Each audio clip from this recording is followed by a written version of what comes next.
kuai pifalo. Oi mau ai pese kuai ai si au fai pese i o leva. E pei lau lea. Pa fofonga la oi. Le puni ala va. Benino tia fau.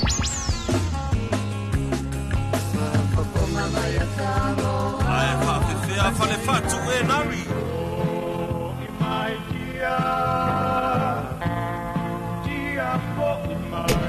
Ma atulua.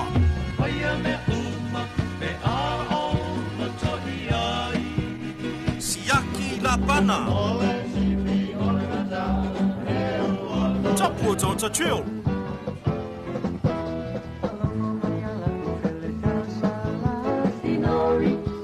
Le tu AP male.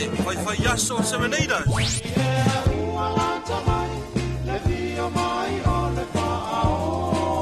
Asuao Felicia Micaele.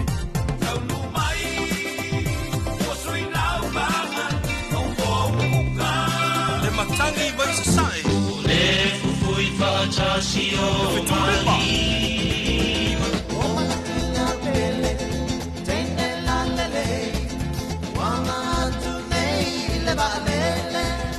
Tia maa.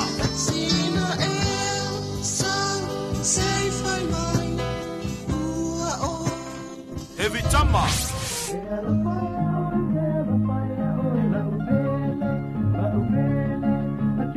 Rosa bye bye.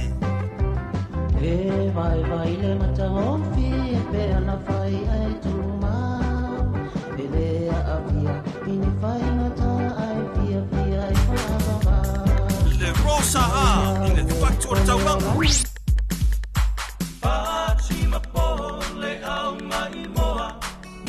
Le tele o nisio au fai pese ua le masino i lunga o le sifofongo le aturu le 2AB.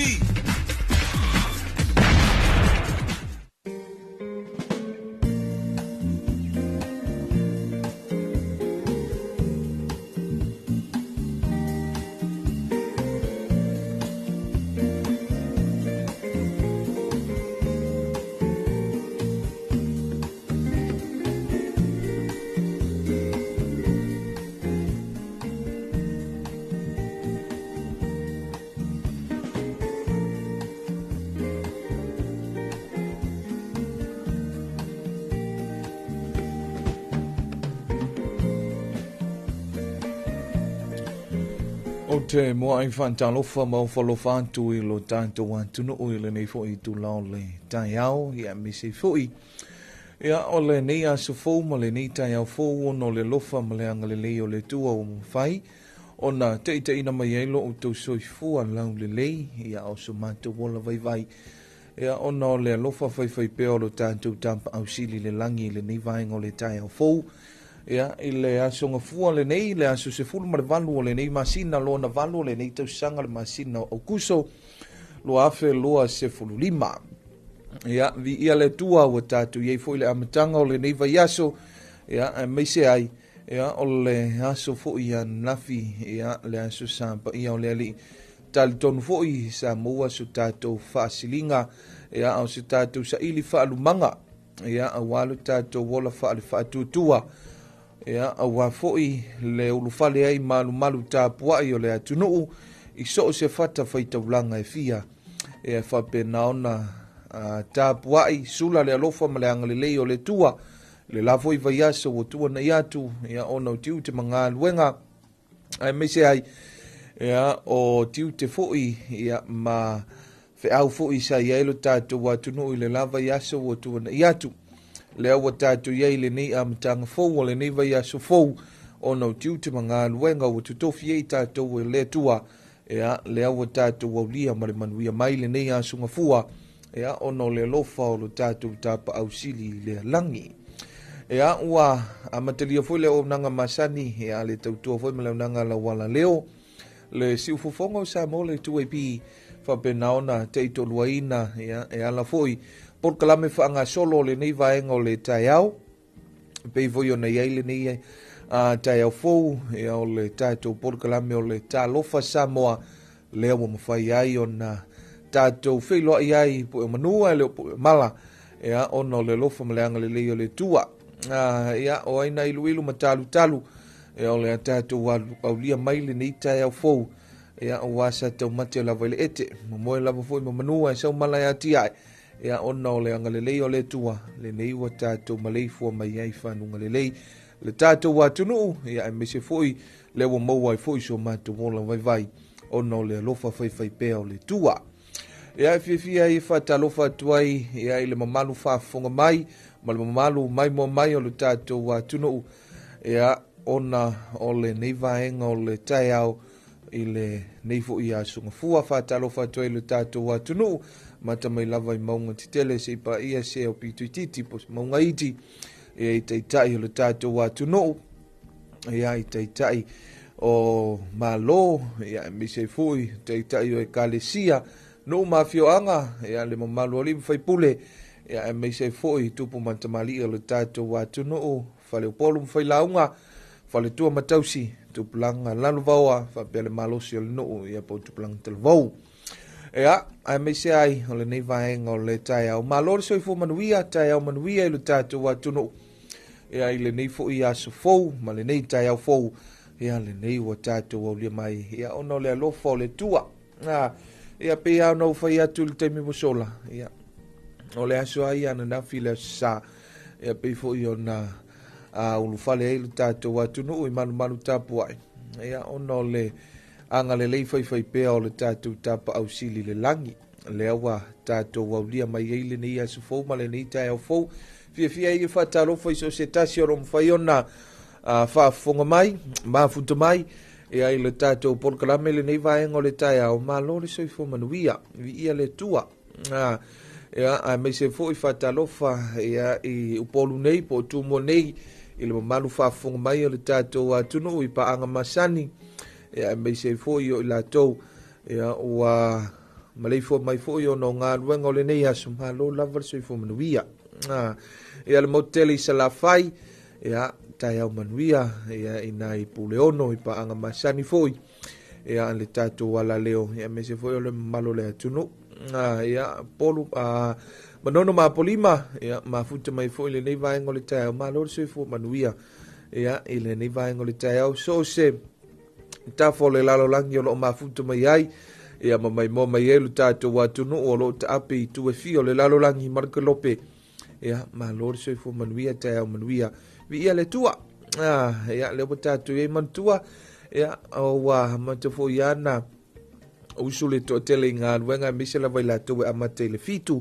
ia po le afo le fitu fo ia ngā i le valu ia amata i ngā luenga ia o le neifo ia soi le tu la iva i le nei fo i tai au, ia, ua usu mai le to tele a whai le nai te mafu te lunga le a wala, ma e whaafonga mai fo i le tātou wala le o whai mali, ia i la tau fo i le nā ua, ma nawa tiu te sa ngā lulua i le po ana po, ia, ma lo lava le onu sai, ma lo fo i le tau tua, me se fo i le tātou mtanga luenga o leo, le mtanga luenga o le soifua ma lo loina, a li ima tamaita i fo mai, le vasenga o le tau soifua, ia ma i la tau o loo whaata otolia i fo i mauta ngasi mo tua ia po tua sivi ia me se fo i o tātou whanmai whali tu malo ia i lufi ma so se vaenga leo moenga ia o nā e lalo manu ia moa po fea lava so se whanmai o loo mafuta mai ai ia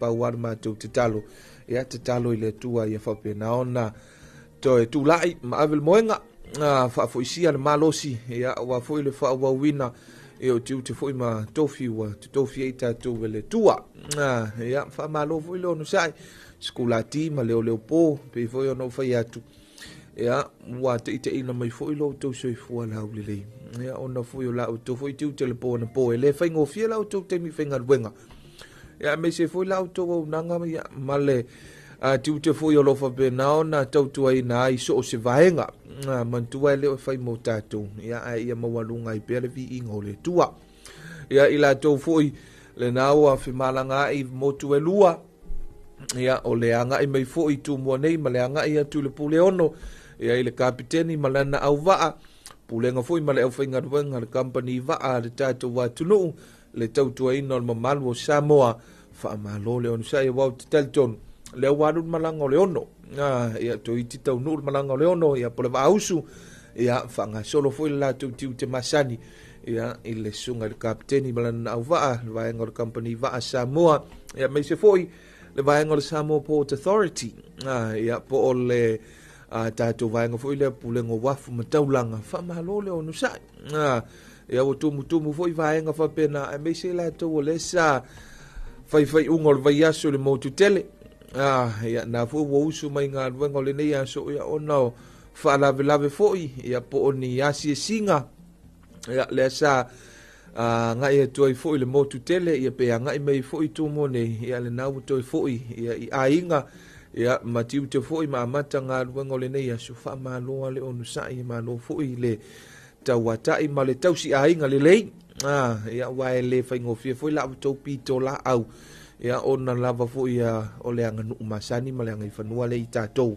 ia seo tātou watunu o Samoa ia le whai ainga le lei ia ma le whaamau popo o tātou ainga ia wapi o lesi lea angana le tele na tele ai mau te whaalongo i fo ia ale ai ani me o whaalavelave le whiloa i ainga ia inisi ana ia auisi ia pe o aso uma pe o vai su foi le vaenga foi le o le feasia sia matulanga fa pena ia malo lava le tausi ainga le lei io e tinam te mama tutua la to foi pito la au masani ia o le whanono manu io e tap o ia foi fai va le tato wa tunu ia la foi le la to pito la au le pole fala maula mulila ia e le faingo fie foi wa ana le ai la auto te talo ma la auto tapo inga ia ele manuia foi le fo launga Samoa ia e ala foi tiu te manga luenga to fie foi le au malolo si la to via wa man tu e fa mo mane me uma ia ona foi o le tapo inga maua nei o tato matu tausi o e fa talo fa to foi ia ile aio tinam te mama tutua i nai mapu i fanga lele ia le fionga le tumaita isa ia le fionga ia le mamea ia mise foi o tumaita isa o Little Sisters of the Poor ia mise le au fai ngā ruenga tinam te mama tutua ia o lo fa pena ona lala ile mai mapu i fanga lele tai au manuia foi o fai atu vi ia lava le tua mwhai ona whao popo lava le soifua ia maleola ia mamoa i foi le nita ia fo ia o nisi foi o ainga ia fa mai se foi le nganga o le tua ia pe foi la tou lena mo tusia le maftanga ma ainga le aso ana nafi ia po le tai au ana nei po le po ana po foi ia mantua ele ia si se tuma te ele fina ngalo le tua ia pa wale te talo ia male tu ala lo fo ia le tatu ala le o le tatu por Colombia ia fa mai se le nganga o le tua o no le ufiti e fo ile ao pongsa ia male motu si e fo ia o le mafutanga mafanfana ia ma ainga ia ma tulanga fa pena ia ai tatu te talo pe le tua ia fa pena ona mo so la tu no fuanga mau le langi wa o upu fo ia o le ae tala noa i fo i le ainga sa le vi ia me se fo o na tofio le tua ia ele fai mo i tatu lano nei o lo tatu sa ili fo ia ile se tatu no fuanga ia ile afio anga o lo tatu tua ia i lunga le langi ia wapi o fo i lingoa o le whaatomu anga le o le tatu o langa whaalifantu tua ia o le tatu au ngani matatu te talo i le tua ia whapena ia ona maua su tatu no fuanga i lona fio anga i lunga le langi ia whamaloa toi fo i le ainga sa le vi le nei vaenga o le tai au ia me se fo i o la to fo i pito la au i o i tai au manuia i le malo le atunu o lo mwhai na mafuta mai lunga o le tanto Facebook page ia ma le tatu YouTube channel malo lava le soifua manuia ia Talofa tua ia Dr. Dre Fasavalu fa pe my morning brother ia tai manuia e to le uso ia o lo fa pe na foi ia ona tuina mai ia sana lana Talofa nei vai ngol tai au tatu watunu ia me se foi ia fa tai foi mo le foto anga tuina mai ia o le asili sila ia ona le tatu Zino app ia mantua ia o nisi lavo o vaenga fui o fale tonu per fai unga vai sole na fale tonu e fui ia ona o tulanga o fiso ta inga fa teknolosi na fa tai mole tu alalo ia me se foi o le failo mai na vaenga le tatu zino app lia aso alofa va be mai good morning tai au fo manuia alofa antu manuia tiu te mafaiva fianga ia God bless faftai ia fape na fo io na fa manuia le tu ai tiu te manga luenga ia ole nei aso antua tato por kalame le nei ia mole fo ia lofa anga ia ole tato watunu o lo lalam papa au isa mo nei ia anga i o tātou atunu i atunu mamau, nei o tātou ainga o pa anga, ia ai mese foi, ia o wō mai masan, lea e mafuta mai mamai mo mai, ia a ole tātou atunu foi, o lo ta api tu e fio le lalulang, ia mai foi a lātou whatalo, whafonga i foi o tātou ainga i Samoa nei, ntua tātou nanga i ale ala leo le siufonga o Samoa tu e pi, ya leo wa mafai ona fa'aso polia foi le tatou atunu o polu nei ma savai ya ma so se vai ai manono ma polima ya a mese foi ya leo wa anga ia tu foi to ke lau ma tutuila ya le tatou nanga ia fa malo ta ya man via foi le motu sai fai nga malo ya a mese foi ai nga salvi le motu sai wa titalton ya o le motu tutuila ya le lawa a la usu ia ona o le latou wasusa faamanuia foʻi le atua i le asusa tutuila ia ona o le ulufale foʻi malumalu tapuaʻi ia o tatou i Samoa nei lea ua matalia le tatou vaiaso fou ia faamalo le soifua manuia ia i lo tatou atunuu ia o le isi tu tatou faatalofa foʻi tokelau maloni talofani ioe ia i le moto tokelau ia talitonu foʻi la foʻi mafuta mai foʻi nisi o le moto tokelau ia e nai i ana atu motu ia malo le soifua manuia taeau manuia lenei vaega o le taeau ia o faapena foʻi ona faatalofa mai nisi o le mamalo le atunuu faatalofa atu ia le suga ia fata Chris Aluni e vapea mai mo le atolofaaga ia 5 tualau lelei o vai maugafā manuia le faamoemoe le faiga filifiliga ia a Samoa ia e mese foʻi ni ava matautu faapea taeau manuia ia famanuia le alii galuega o lenei aso ia o loo mafuta mai nai manuera i niusila ioe mantua le ua toe pauli nei o le vaiaso ia ona tatou olia loa le vaiaso le faiga filifiliga tele o le tatou atunu peila ona faatalofa mai foʻi ia le suga ia fata ia i le latou foʻi sui tauvā ia mafaatalofa i sui tauvā malava so o se vaega faaupu fai sui tauvā ia vaega tutoʻatasi ia po i latou o loo taumafai ia i nofoa o le itumālō ia e ala foʻi ia i le tulaga o le tauvā ai o se sui tutoʻatasi faatalofa atu e lē faigofie mantua o vaega nei e lē faigofie foʻi ia tailo i ai ia o loo faapena foʻi ona mamafa i finagalo mamafaufau ua sui tauvā ia le faiga filifiliga ioe mantua o le faiga filifiliga ia o le tatou atunu o loo taoto i aao ia o 5 foʻi o Samoa ia e filifili ona teitai ia ua le manuia e le gata mo tagata alutele ia e mese ia o tupulaga o loo faiaʻi ia e peila e fua i ai ia le faiga filifiliga o le tatou atunu ia me foi le faatalofa atu ai foʻi le feoga ia 5 tualau lelei ia mai le vai maugafā ia o nisi foi o sui tauvā mai le vai maugafā ia malo le soifua manuia ia faualo ia o tonuu o sui tauvā umana o vai maugafā ia ma so o se vaega faupufai ma taʻitaʻi o loo taumafai e saʻili ia so latou avanua i tofi ia fai mafofoga taumolimoli o itumālō teitasi ia faatalofa atu taeau manuia i loo tou paia ma loo tou mamalu ia me se foʻi o vaega faaupu fai ia uae toe pau nei o le vaiaso ia o le vaiaso fouloa ia o tatou taalo lo lea ua pe o kalaga atama e taalo atama ia o uso ia pei foʻi ona iai lenei vaitau ia ua e lea ia sisi mea o lē faakalikali ai le tatou atunu ia na o le faiga filifiliga o mavoi laʻi o le masina o kuso solo atu ia se tema ia o faiga palota lava vaega ia e tilotilo e foʻi le tatou atunu ia po ai foʻi taitaʻi ia o le a tulaʻi mai foʻi le foe ia ua foʻi le taʻitaʻina o le tatou atunuu. Ia pei o nisi na vaenga wa vole atu e foi le faatalofa ma le faamālo le tatou atunuu i lenei vaenga o le taeao. Ia pe afai le nai te mafuta mai foi ia mai mo mai mawhaafunga mai ma lo le soifua manuia.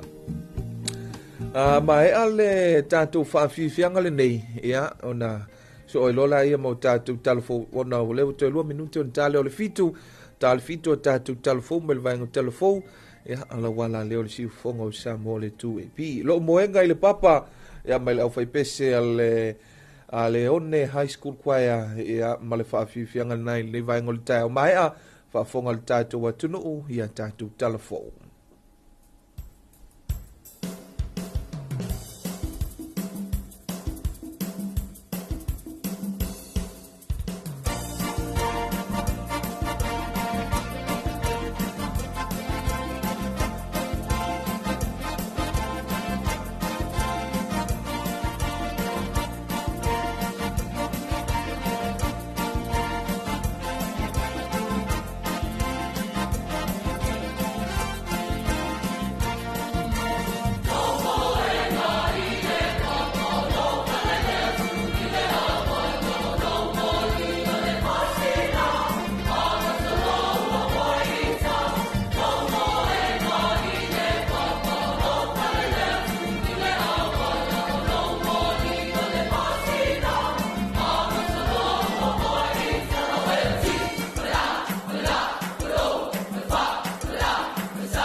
Talafalava o tātou talafou mai vai whanua.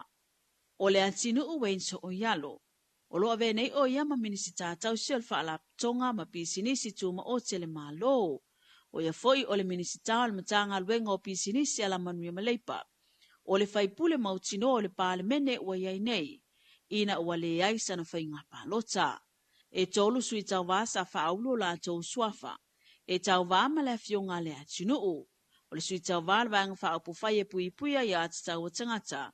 Ulungia Elon Pitham, ma le sui tau wā le wha atua i le atua Samoa o tasi, mua au wha alele Merita eu. Ai peta i le mai ai o le loilonga le wha amsinonga i le tangi a le antinoo. I le leanga wa au ye sui tau wā ona ele aini ala munutanga o wha atino. Sa wha maonie le wha amsinonga mawalunga, ma manu malo ai le antinoo. Sa utu la ila vai lu mo fa masinonga fai la mon mau ne ia sa ili la mi o tono nei o nei tu langa leo lo o ye tu la fono lo fisa fainga palo ta ia ia inga te tau na fatino le sa o te tonu a me se forte tonu nga la lo ia e le I fa amalia ina ia inga ia tu la fono le la o tali mai ia fa masinonga ile so ia fa ftai la vai le fa masinonga o le me fo ile le mon muli e ma to vai nga fa o fai ale sa ne ia alu lava le ala tu la fono a wai le tu la fono e tali mai te oi ini mata upo e tele o mauti no ai a mese lava tu langa o mene o a fo yo famsinonga a ile parota ia e fa ftaile lo fo le tu la I me manuia sa mo le fo ile fa fitai ma le fa malo le atino o ilona I tu malo e tu sai ma le tapo inga ia e momuana va tu fa ftaile tu malo fa le talua o te tonu lava sa tau lango mai I lau tau mawhainga. Ai me se fo le tele o tātou mta upu mta poloketi sa whaatino ina. Ai momuana moli atu vai maru I poenga. Ona o le ale eise tātou palo ta ai le mawhaina ngalo ia te au o tau. Whawhitai o lewo mua I tono le pale mene e le tūlanga lewo iai. Ia ai le mawhaina ngalo ia te au. Ia o tau e lima afe mauntupu. Lea sa le stala mo tātou whainga pālota. Leo tali mai whamasinonga e te tātou whawhitauli o lo tūla I mai te minei. Au te tatonu. Ia, pure alofa lava le tua e pui le tātou ola mo le tau soifua. Ia, au hara whaatino ino ngā luenga ati ae ma ngā luenga fo e le tumalo o lo whaatati e mo te minei. Le mo le atoi e lo whaanga le tātou tumalo fa le talua. Ma lo lava le tapuai, ma lo te talo. Whaftai fo e mo le tapo inga. Ua polo ia fo ia le whaamasino mawalunga le komisina o whainga pālota ina ia ve ese mai suafo unungi ia mamua au whaalele mai le lisi o suitau wā. E lata I le awhi la wa mai o na tālu sanga mo le whainga pālota mua. Le e whaatino ina I le aso lua se funu ma le fitu. O lea fo numera e mai le se lau ma le tasi iwa se lau walu tasi. O la tau lea mautino o la tau suafa ilunga o lola pālota.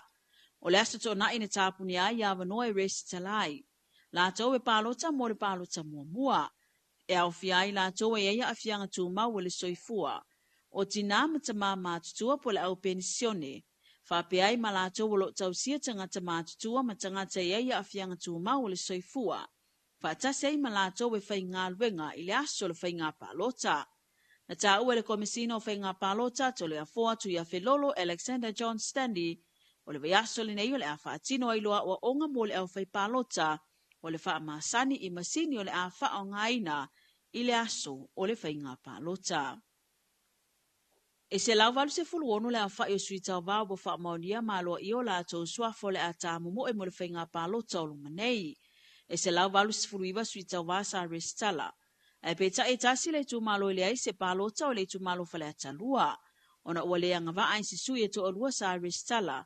Fa ale nga ina le fa amsinonga ai to tolu sui saris talai e fa se furuiva sui tau wal vang fa apu fai pui ya tau tangata lua se furu lima sui tau wal vang fa apu fai Samoa poto tasi le sui tau wal vang fa apu fai tu mua mapule fa se furu fa sui tu to tasi ai ono se furu fitu sui tau wal fa tua ile atua Samoa tasi o le whainga pālota le nei wa to tele ai sui tamai tai e tau wā ma bo fa ma wina fo ile to tele o la to wa resitala e avea masuita va wa tato telefona mo le nei tu la manu ye tele fi au mangal be ngole ni yaso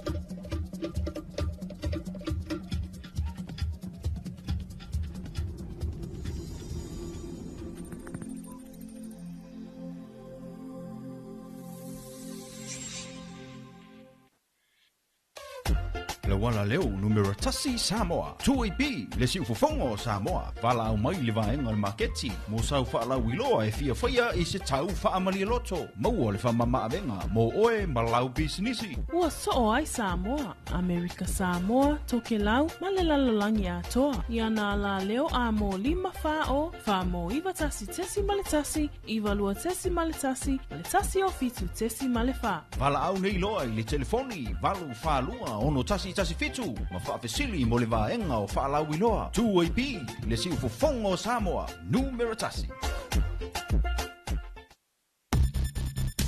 Puipuinga wa fianga le pesi ai o le wha mai o le dengue fever.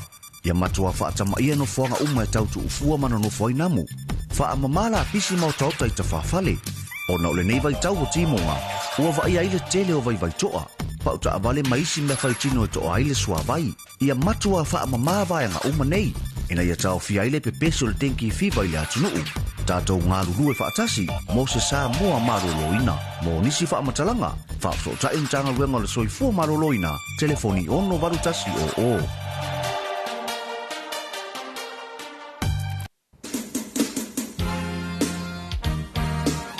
Le whaaili rei kei lau i loa o le UB40 marali i pese tautaua o Ali Kemba.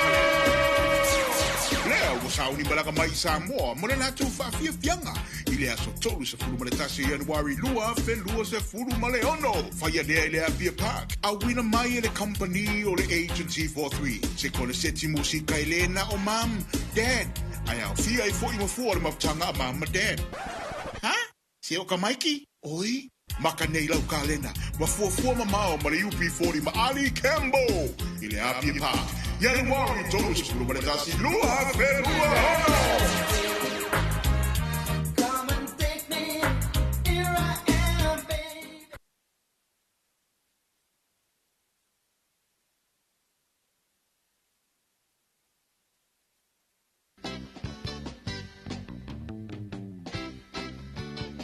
Talofa.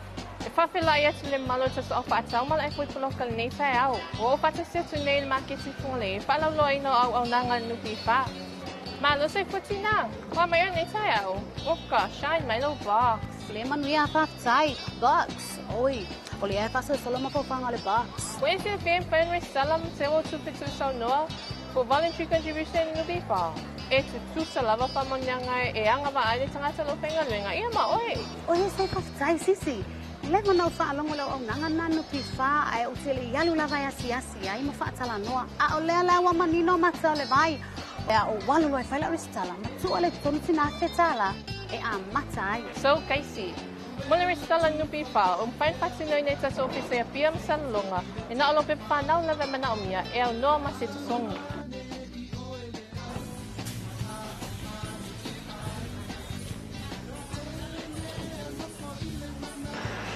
Sole, ko le vanga ia la ka ngumela.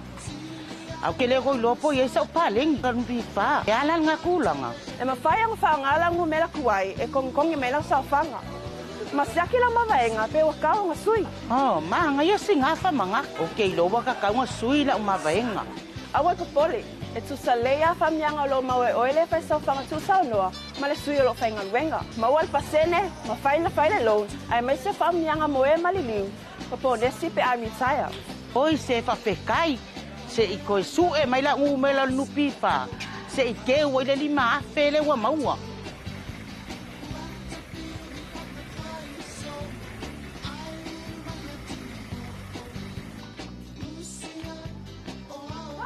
Hi, Jen. Good morning. Hi, Vale.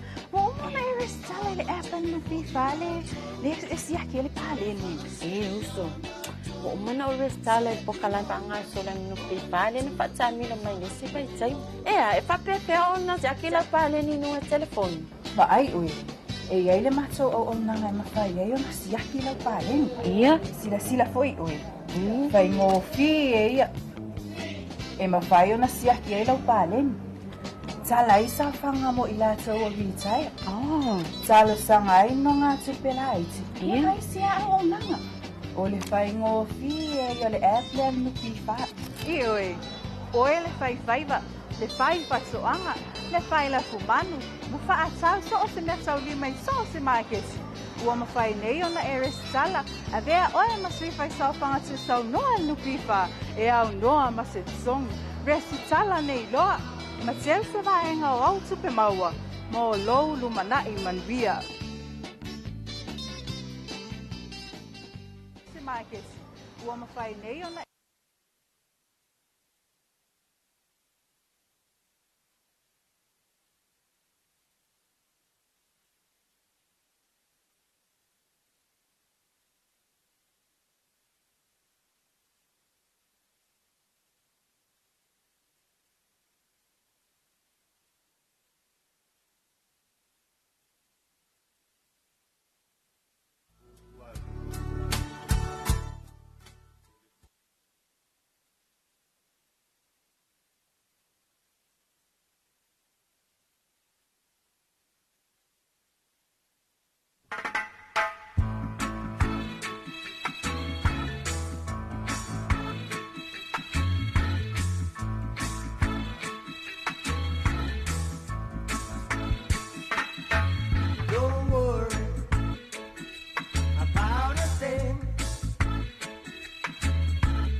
I don't wanna talk about things we've gone through, though it's hurting me. Now it's history.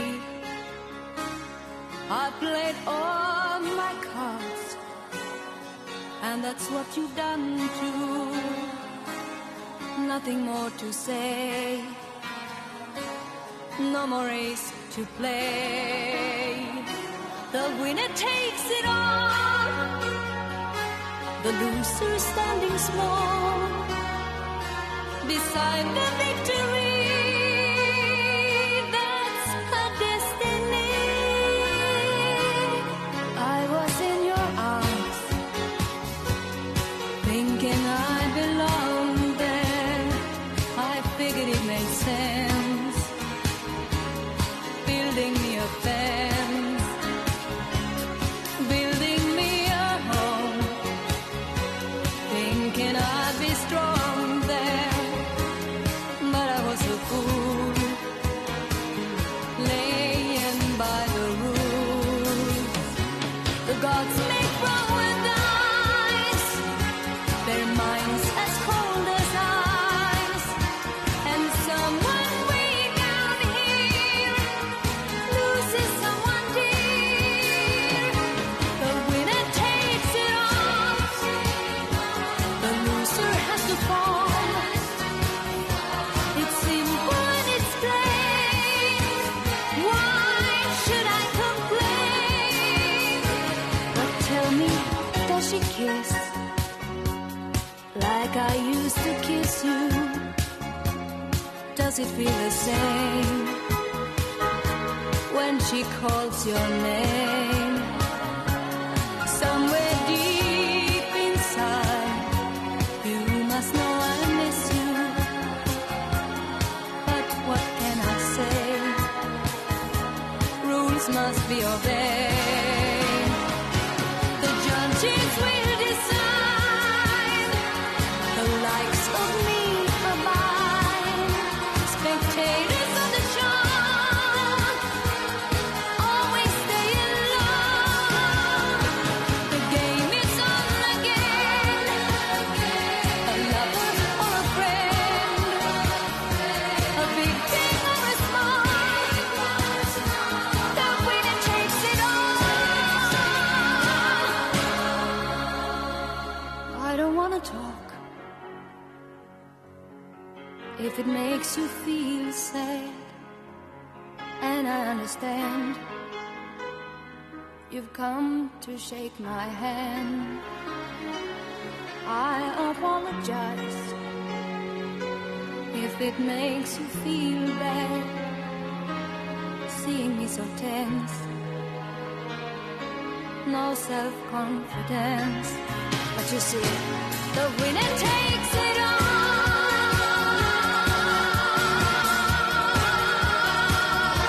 The winner takes it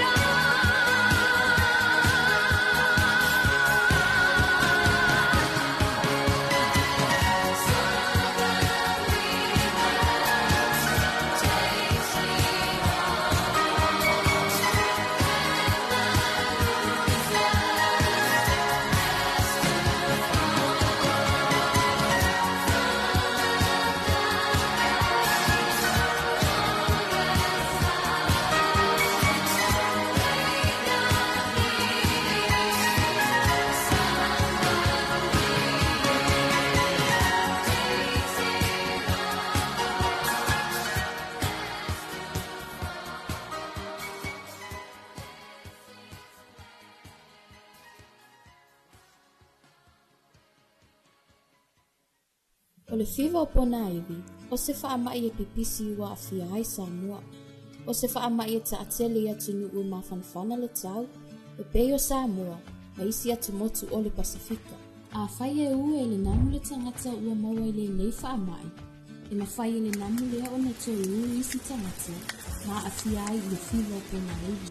O a unga e vave o nei loa pe a whai wa a whia le tangata i le whiwa o pona iwi. E a whia ai le whiwa, ti ngā le ulu, ti ngā so unga o le tino, ma pona iwi, whaafau-fau, ma whaasuati, e fula-fula le ua ma pata le tino. O tangata e pita sili o na a whia ngō whia i le whiwa o pona iwi. E a whia ai pepe ma whanau la iti, o matua tausi, ti nā ma tama e taito.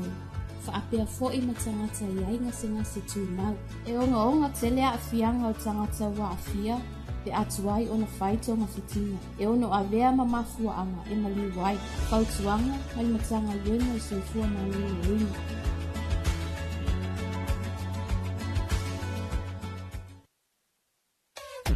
Le wala leo numero tasi Samoa. Tuipi le si ufufongo Samoa. Vala au mai le vaenga le maketi. Mo sau whaala wiloa e fia whaia i se tau whaamali loto. Maua le whamama avenga. Mo oe malau bisinisi. Ua so ai Samoa, Amerika Samoa, toke lau, malelalolangi atoa. Iana la leo a mo lima fao, fa mo iwa tasi tesi maletasi, iwa lua tesi maletasi, maletasi o fitu tesi malefa. Vala au nei loa i le telefoni. Valu whalua ono tasi fitu. Ma whaafesili mo le vaenga o whaalau iloa. Tuipi le si ufufongo Samoa. Numero tasi.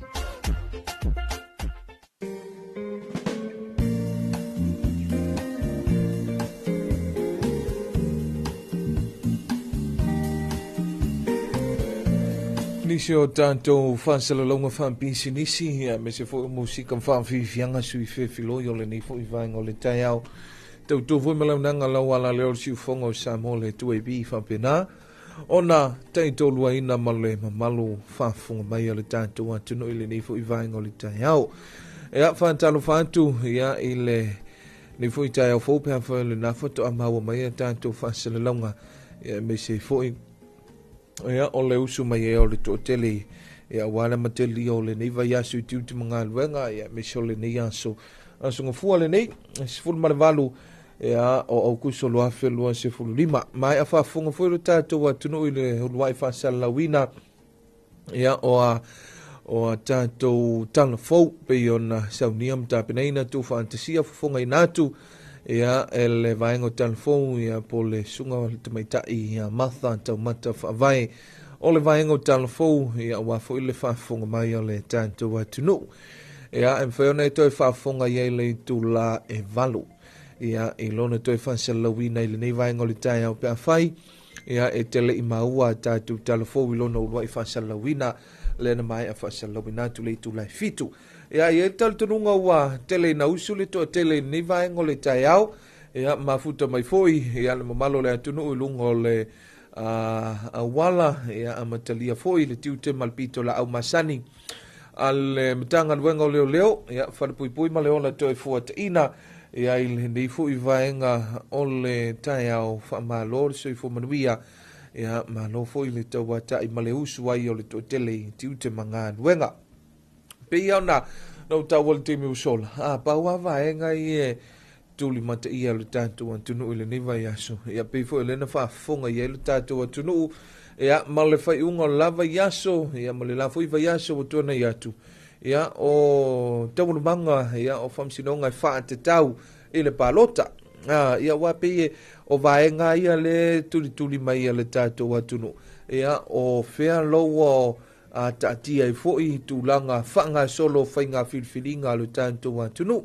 Pei foi lau na iei nisi o i unga whamsinonga lena whonga i nātu e tātou talafou e whaasanga i a tātou palota. Ia, o le ana sa ili mai lo whamsinonga lea miu tonu i a mawaenga whapena. Maloa tui foi. Ia, e le whaingo fie foi pe au no whaia tu e le whaingo fie foi le ngā luenga ia ai longa foi le leise malo longa tu long nei vai ngole tai au ia tafu vo i sui tau va ia ai longa le leise fai ngā malo longa le po ia matulanga foi tapena penanga me le fa malo to ai fa talofa to nei vai ngole tai au vai fa pu fai uma lava sui tau va ia wa pe o le na tau ma tau tu fo i le lava ia so pe wo tele na tau longa ia whaala wiloa ia o leanga i foi le tua po road shows a nisi o vaenga wha upu whai ia o nisi o vaenga wha upu whai lea lawa i whaanga solo e le ngata i foi lea ia o sui tau vate i tasi o lo whaanga solo ala tu whaala wiloa i to tono i tu malo lea e tau vai ia le winga o whamtalanga ia o lea siasi foi le ia fioanga i to tono li tu malo whaala wiloa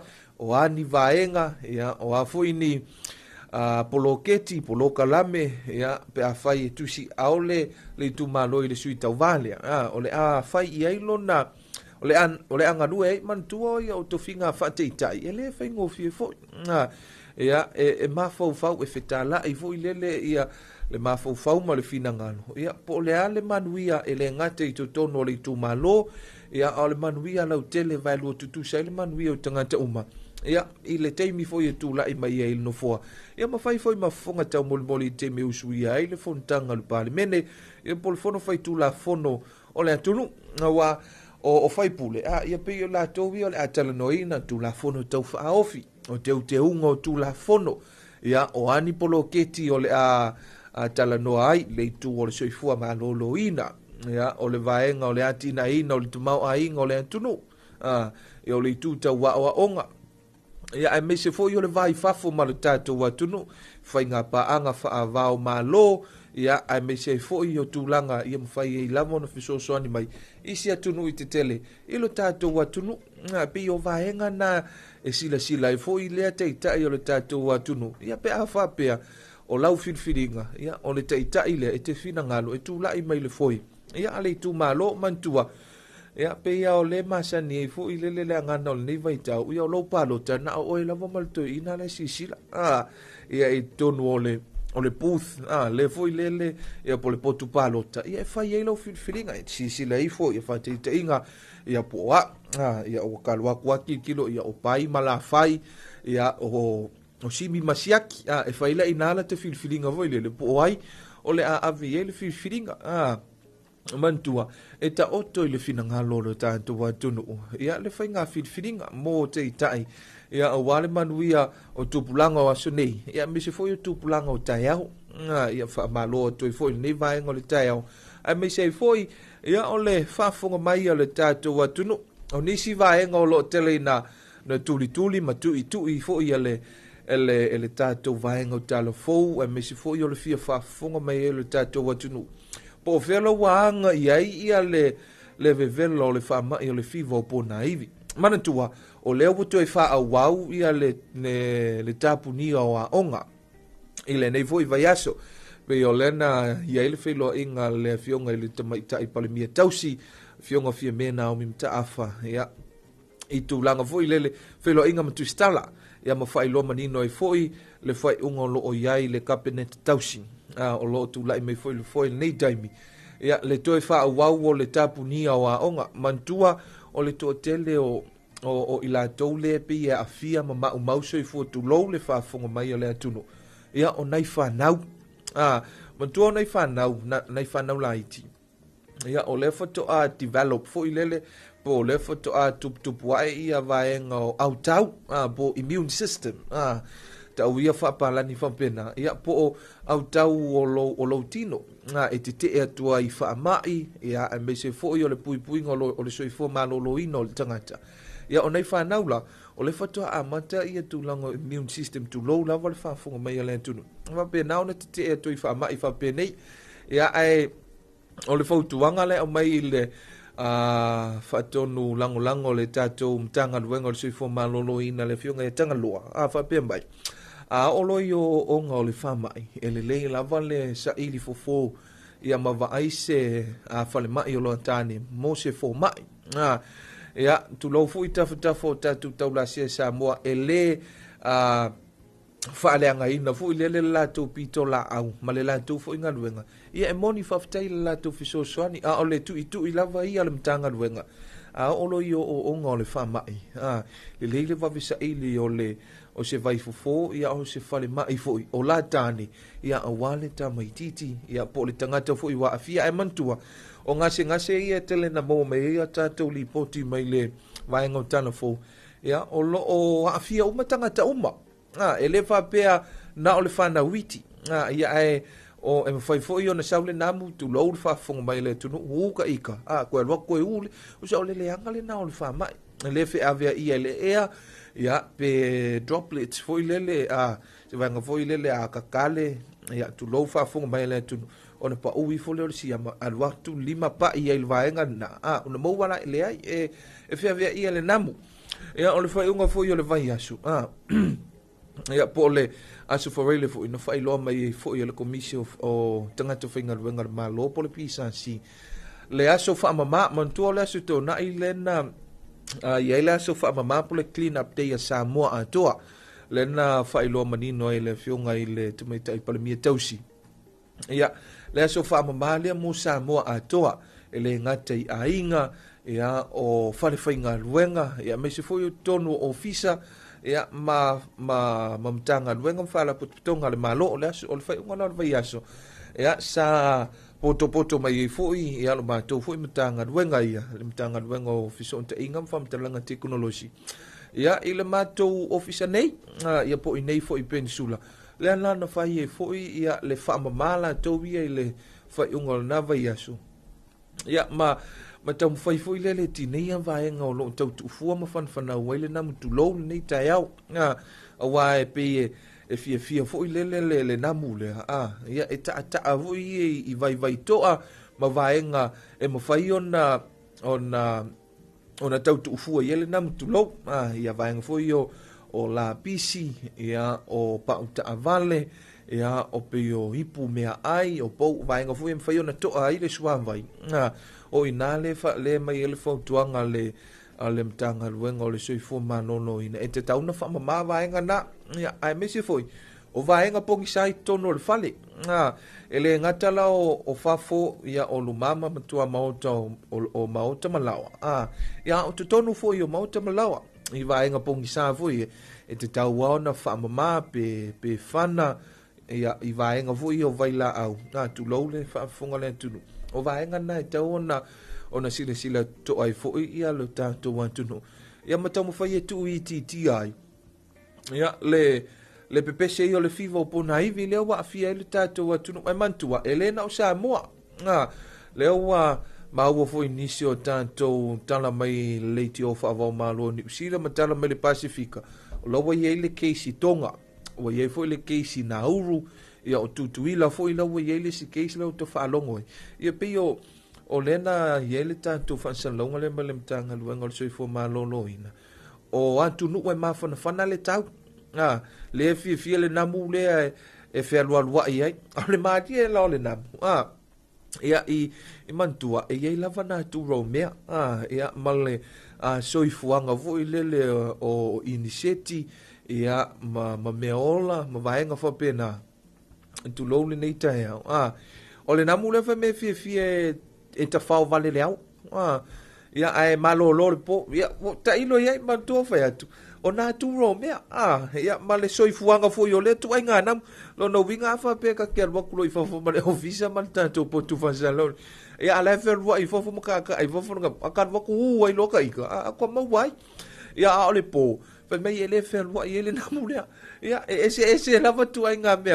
ora ma la fo ia soifuanga ia ai o le whaamanatu ma le tualalo le nā mai le tātum tanga duenga le soifo maloloina.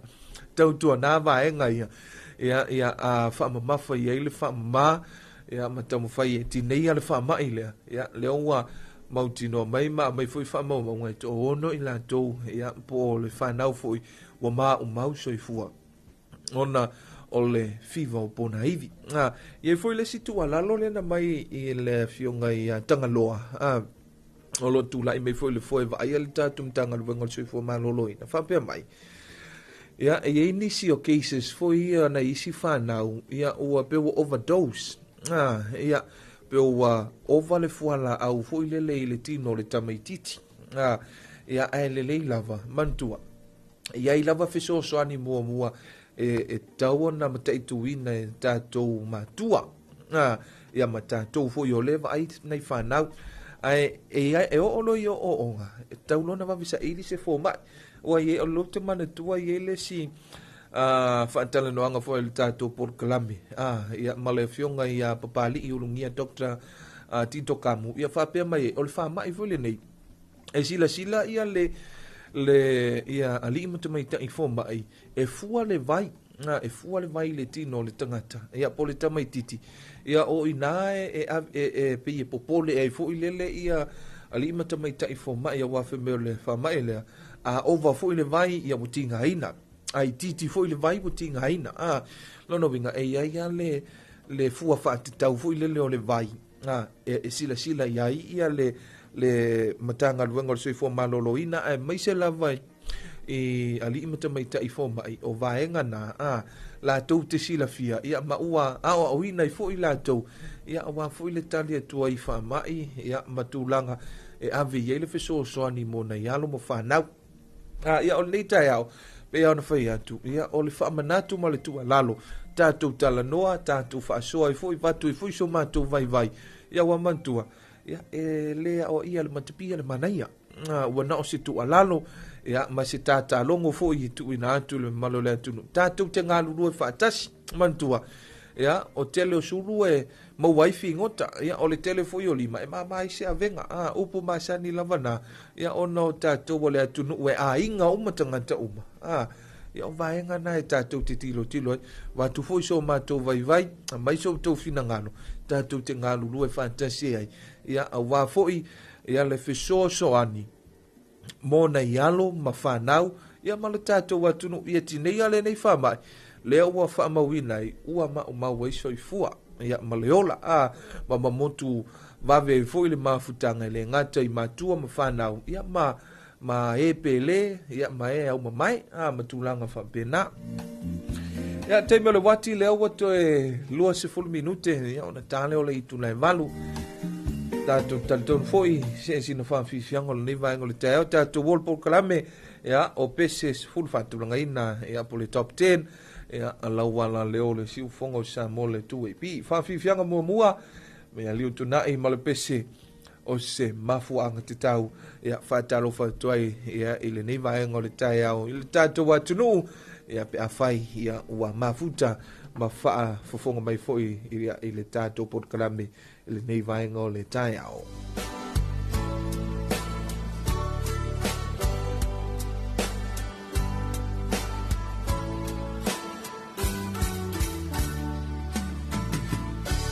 Muli ane ua e siningia ua masalo pe a ua telefoni ia ua e loa ina e Samoa ita ua e popole ne i ua luese o ui loa ua e mautinoa le mafua anga wala ina o alu lo uau o se mafua anga tatau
fia manatua lea fia lea sanga fua na pai le alanga uata ape papa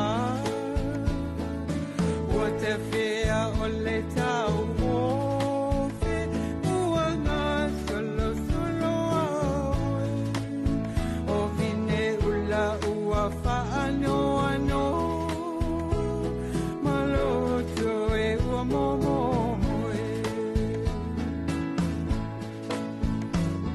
Tatele fia manatua lea fia le songa fua na pai le alanga uata ape papa uata fea ole tawo fe uanga solo o vine ula ua faano ano maloto e ua momo leo fai tulani watangi mai ala o vao puni matani alo ua tola Wango tele fetua Ipea ole basa Wango tusi alo upane sauti Wai ya pia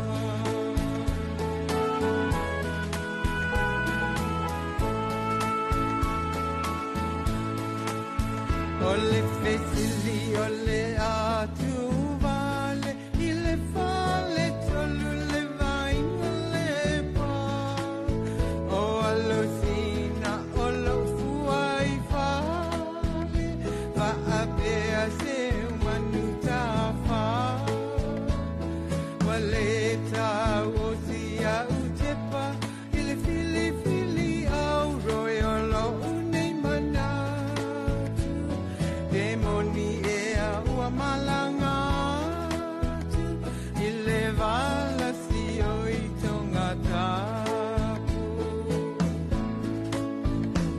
Ole fesili ole atu vale ile fale tolu le vainga lepa o alusina olo fuai fale va apea se manutafa wale ta osia utepa ile fili au royolo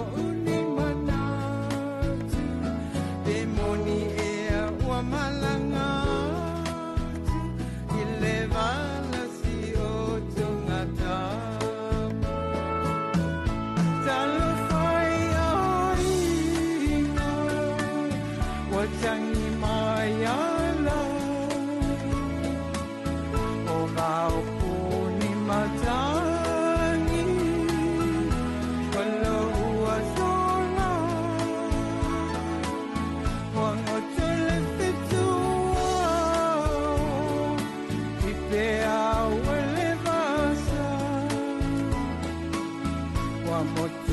Alo upalesa o tiwai ya pia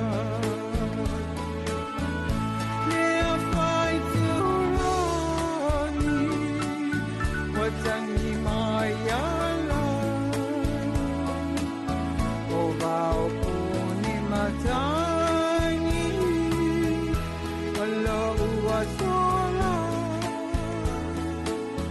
wango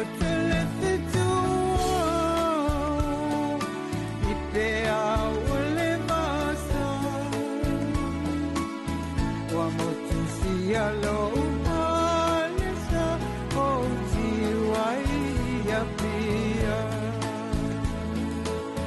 Wamotusi alo upalesa o tiwai ya pia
Talofa lava o tātou talafo mai vai whanua. O le atinu uen so o yalo. O loa venei o ia ma minisi tātou sil whaala tonga ma pisinisi tūma o tele malo. O ia foi o le minisi tāo le matanga luenga o pisinisi ala manuia maleipa. O le whaipule mautino o le pālemene ua iai nei. Ina ua le iai sana whainga pālota. E tolu sui tau vasa whaaulo la tau suafa. E tau vama le fionga le atinu o. O le sui tau vāle vanga whaopu whai e pui puia ia atatau o tangata. Ulungia Elon Pithem. Ma le sui tau vāle whaatua tua i le atua Samoa watasi. Mua au whaalele merita eu. Ai peta ile mai ai o le loilonga al whaamisinonga i le tangi le atinu o. I le leanga va au Yesu i tau vā ona ele aini ala munutanga o whaatino. Sa whaamaonie le whaamisinonga mawalunga. Ma manu malo ai le atinu o. Sa o tu la ila vai lumo le whaamisinonga i whaila mon mau. Ne ia sa ili la mea tono nei o nei tu langa. Leo lo o iei tu la fono lo fisa whainga pālota iei inga e te tau na whaatino. Lea sa o te tonu e me se fo te tonu ngā la ulo ia. E le i whaamalia ina ia inga i o tu la fono. Le la o tali mai i e whaamasinonga i le so. Ia, whaftai lava i le whaamasinonga. O le mea fo i le mon muli e le mato vaenga wha au whai. A le sap. Ina ia alu lava i le ala o tu la fono. A wai le tu la fono e tali mai e te oi. Ini mata upo e te le o mauti noa ai. A mese lava tu langa o mene o a fo i o whaamasinonga i le pālota. Ia e whaftai le lofa le tu. Le utu la i mai manuia. Sa mo le foi le whawhitai ma le whaamalo le atinu uilona i tu malo. E tu sai ma le tapua inga. Ia e mwamuana watu whaftai lo tu malo whale atalua. O te tonu lava sa tau lango mai i lau tau mawhainga. Ai me se fo le tele o tātou mata upu tātou poloketi sa whaatino ina. Ai mwamuana moli atu vai maru i poenga. Ona o le ale eise tātou pālota. Ai le mawhaina ngalo i a te au o tau. Whawhitai o le o mua i tono le palemene e le tūlanga le o iai. Ia aile mawhaina ngalo i te au. Ia o tau e 5 afe mauntupu. Lea sa le stala mo tātou whainga pālota. Le o tali mai whamasinonga e te tātou whawhitau li o lo tūla i mai te minei. Au te tatonu. Ia, pure alofa lava le tu ai pui le tātou ola mo le tau soifua. Ia au alfa atino ina o ngā luenga ati ae ma ngā luenga fo e le tumalo o lo whaatati e mo te minei. Le mo le atau e lo whaanga le tātou tumalo whale atalua.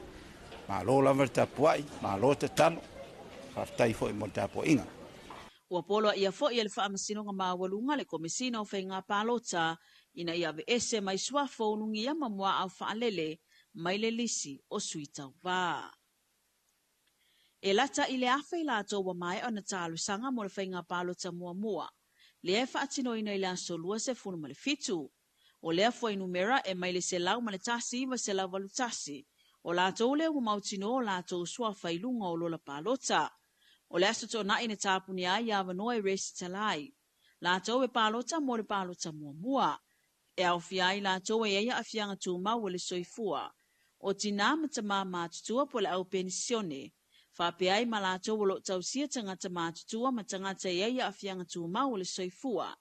Whatasei ma la tau e whai ngā luenga i le aso le whai ngā pālota. Na tā ue le komisina o whai ngā pālota to le afoa tu ia whelolo Alexander John Standy.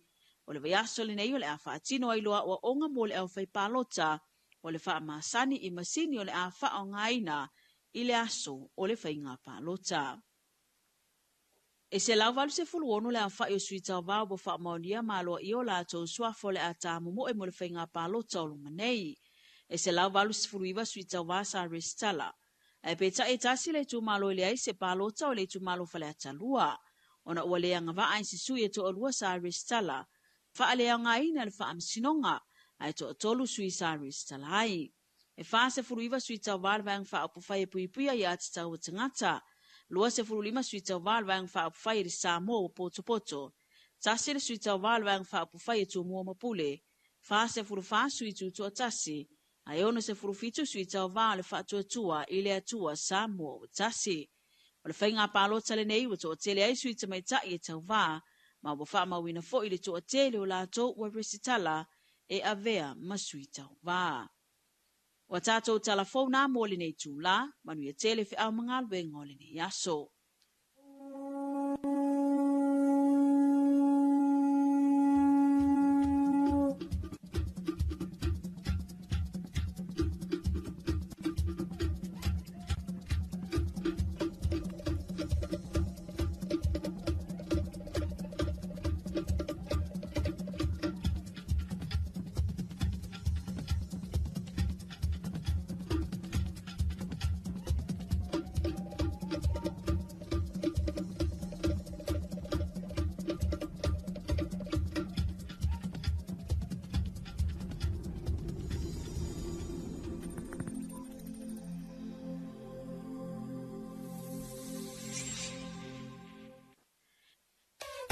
Le wala leo numero tasi Samoa. Tuipi le si ufofongo Samoa. Vala au mai le vaenga le maketi. Mo sau whaala wiloa e fia whaia i se tau whaamali loto. Maua le whamama avenga. Mo oe malau bisinisi. Ua so ai Samoa, Amerika Samoa, toke lau, malelalolangi atoa. Iana la leo a mo lima wha mo iwa tasi tesi maletasi, iwa lua tesi maletasi, maletasi o fitu tesi malefa. Vala au nei loa i le telefoni. Valu whaalua ono tasi fitu. Ma whaafesili mo le vaenga o whaalau wiloa. Tuipi le si ufofongo Samoa. Numero tasi. Puipuinga wa fiango le pesi ai o le whaamai o le dengue fever. Ia matua whaatamai no whanga uma e tautu ufua mana no whainamu. Whaamamala pisi mau tauta i ta whaafale. O na ole nei vai tau o timonga. Ua vai ai le tele o vai toa. Pauta avale maisi mea whaitino e toa ai le sua vai. Ia matua whaamama vaianga uma nei. Ina ia tau fia ai le pepesi o le dengue fever i le atunuu. Tātou ngā lulu e whaatasi, mo se Samoa maroloina. Mo nisi whaamatalanga, whaapso tae ntanga luenga le soifua maroloina. Telefoni ono varutasi o.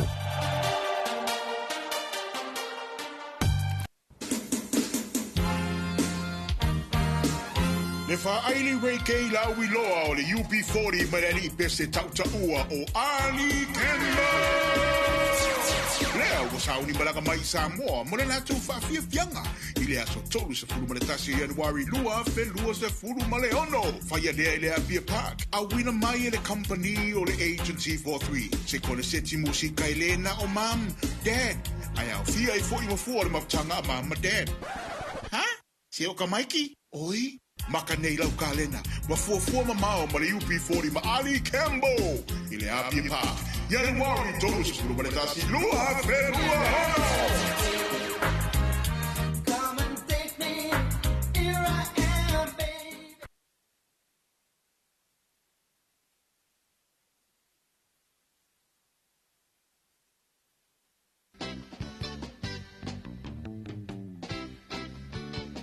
Talofa.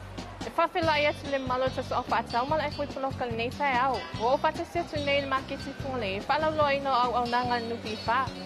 Malo se futi na, wa mai o nei tai au. Oka, shine mai lo box. Le manu ia whaatai, box. Oi, o le e whasa solo ma whawhanga le box. Where's your VM Fenris Salam Sewo Tupitu Sau Noa for voluntary contribution nupi wha? E tu sa lava whamonyanga e anga wa aile tangata lo whenga luenga. Ia ma oi. Oi, se whaatai sisi. Le mana whaalongo lau au nanga nanu pi wha ai o tele ialu lava asi ai ma whaatala noa. A o lea lea wa manino mata le vai. E a o walu loi whaila ristala. Ma tu ole tonu tina te tala e a mata ai. So, kaisi. Mona ristala nupi wha, whain patino nei tato ofisa pia masalonga. E na olo pe whanau lava mana o mia e au noa ma se tusonga.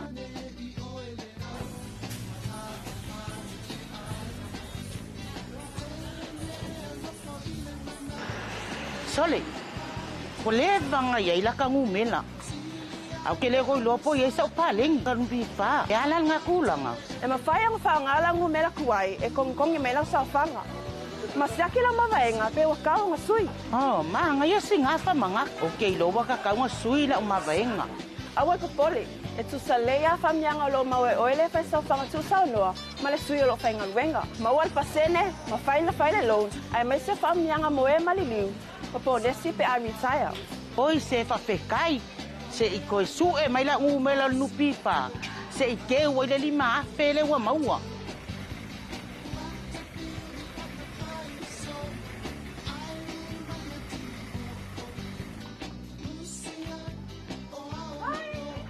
Good morning. Ai, vale.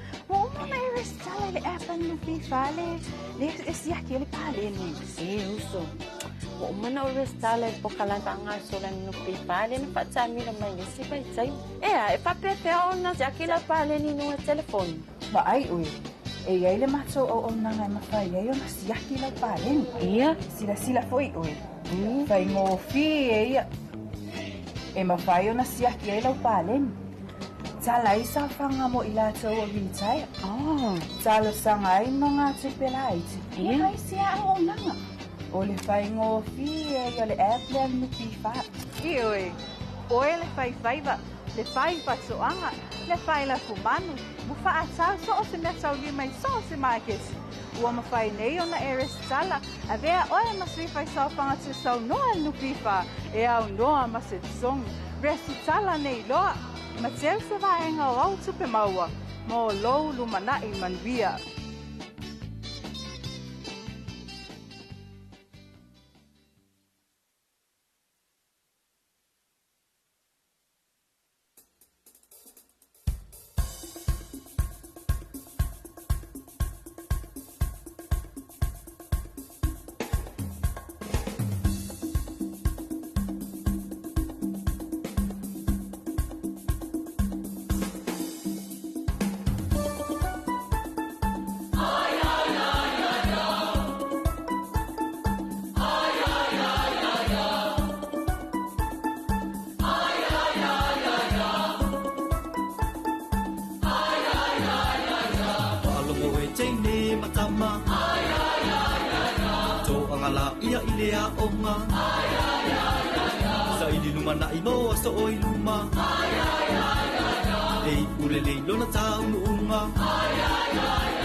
wala leo numero tasi Samoa. Tuipi le si ufofongo Samoa. Vala au mai le vaenga le marketi. Mo sau whaala wiloa e fia whaia i se tau whaamali loto. Maua le whamama avenga. Mo oe malau bisinisi. Ua so ai Samoa, Amerika Samoa, toke lau, malelalangi atoa. Iana ala leo a mo 5 fao, fa mo iwa tasi tesi maletasi, iwa lua tesi maletasi, maletasi o fitu tesi malefa. Vala au nei loa i le telefoni. Valu whalua ono tasi fitu. Ma whaafesili mo le vaenga o whaalau iloa. Tuipi le si ufofongo Samoa. Numero tasi. O le mea ringa seki kua i pimaro. O e maua i pese kua i isi au fai pese i ua lewa. E pei lau lea. Pa fofonga la oi. Le puni ala wa. Benina o tia whau.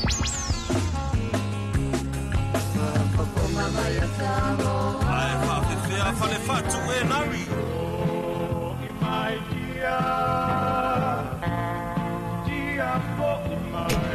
Ma atunua.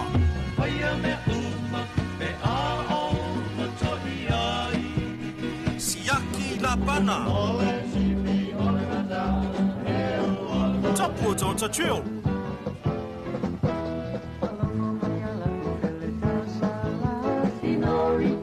Le 2AP male, fai aso serenaders.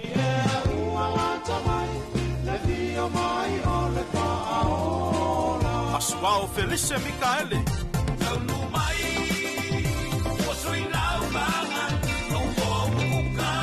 Le matangi mai se sae. Le fufui facasi o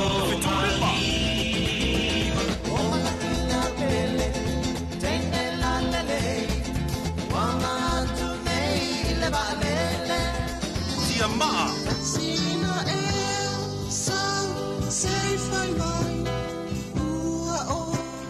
Heavy tamba.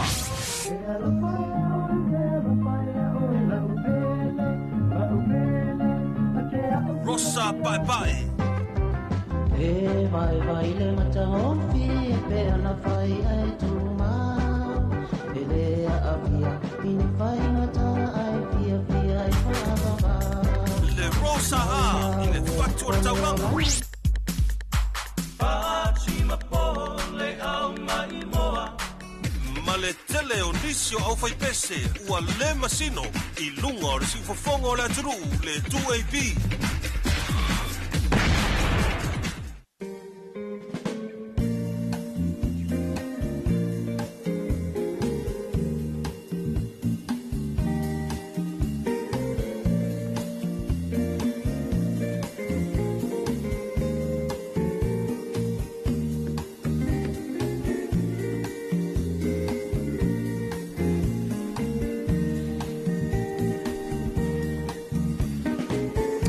Nisi o tantou whawhiwhianga me se foi o musika sui whewhiloi tei toloina male nei foi vaenga o le tai au i le tantou antunuu ia a o usoi foi le to tele tiu te mangaluanga me se ai le na whawhonga le tantou antunuu ia tantou talafou i lona toi whasalawina pe ona saunia matapena ina e le vaenga o talafou ma whonga ina atu e le tamaitai o matha tau mata whaavai le nei vaenga o le tai au le ua a whatonu le itu lai valu tau tō fwoi male mnanga la wala leo si ufongo sa mole 2AP whampena ona te tō luaina ea male mo malo le tātou watunu e mese fwoi o le tāpo inga mau anei tinam ta maa maa tutua maa futa mai mau ta malawa whata se fwoi male mafutanga ea manai whanau ea a o iai malo longa a wau tal tonu pei au le vai asol nei le ti waini si o mea onga ea lena mai lava yaso ea a mai fwoi la i o faila o mea onga le nei foi vai aso ia fa malo toi foi le a vasenga o fai a onga pule a onga asia onga fa pelta tum tanga wenga wa onga ia male matei tu ina foi o nei vai ia ai me se o le popolenga ile a fio fanau ona le fa mas fa mai o lo pepesi nei ia le fiva po naivi po le tenki fiva ia fa malo toi le nei vai ngole taiau le voi ua ma fatasi ia ma le uso ia ma le uso foi ia va ai ia po le sunga foi ia fotai ia moena forsa ia wa full tato por clame ia ile nei foi vai ngole tai o ma lor soi fu manuia Ia, tai au manuia, ia lau sunga fontai le nei vaenga o le tai au polo fetalinga fo.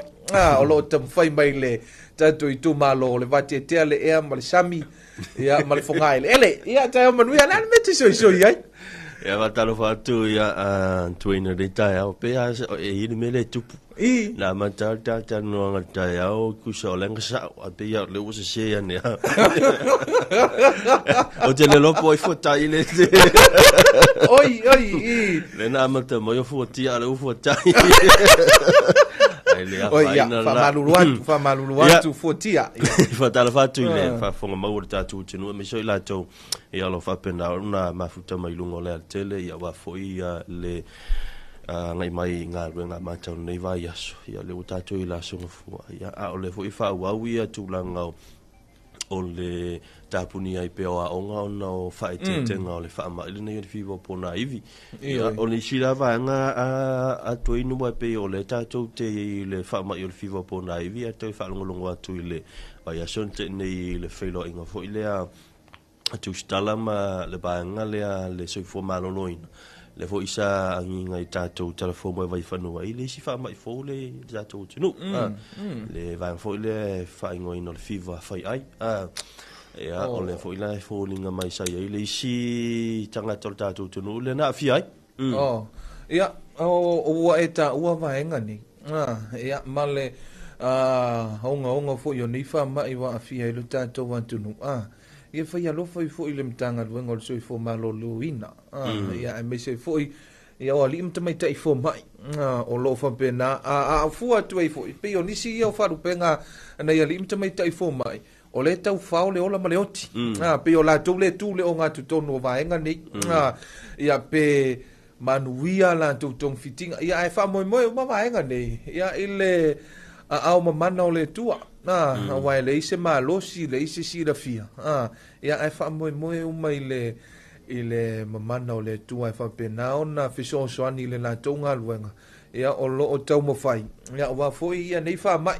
Ia o ani a ungo na fa mai pe a fua tu ia i le whiloa inga. Ia a le vasengo tu stale ma le mtanga luenga o le soifo malolo ina ia pe a fua tu ia i le whiloa inga lea o le ase vaenga wina le sa e fa fonga ia. Ia tawarongo atu pe o le on me fuli no le siama fe mai anga i le whai ai ma vaenga fu i le spinal cords le vaenga fu le tuasivi ia pe la fe mai o le ia fia ia le mafufau ia po le whai ai o tanta se tulo e pe o le ala na le tau whaingo ai whaingo fia hoi le mo le whiwa whai ai whiwa whai ai ia kwa mamafa kusa ka umai ai le fa mai loka fefi male onga o fa kusa ka u le fiva fa ai longo winga o mafofau man ko mafofau fo ia controlling o va enga o molo tetino afa mel mafofau adu yo lo lima afa mel mafofau savali lo vai usa pe e mo ia le fatu ia e pa mua le toto tu lo fa fonga vai le tan no le man ma i lo la mafofau e ma i lo la fa ai fa le tonu uma mea uma ma tu ia na o mea ma i fo ia e foi mai foi ai e vai a ku pe lo sunga mo le va foi ona e pulo wi tu langa foi o tau fa se ni si ya e pasile sai